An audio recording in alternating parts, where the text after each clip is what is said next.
XOM just came down, corrected quite harsh, crash, let's say, 6% down. It's not the worst thing ever.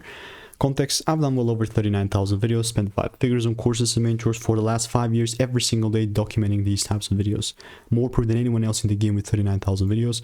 And with Exxon Mobil, my 2 cents on this was obviously like a long higher time frame. I had this bias here way beforehand.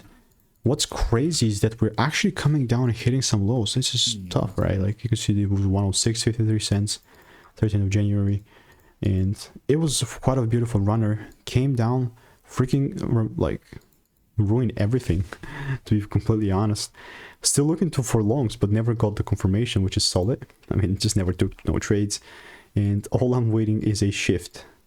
And I don't think where the stop is going to be, because it does seem like we're going to clear some lows here, which is totally fair. I mean, I'm not against it.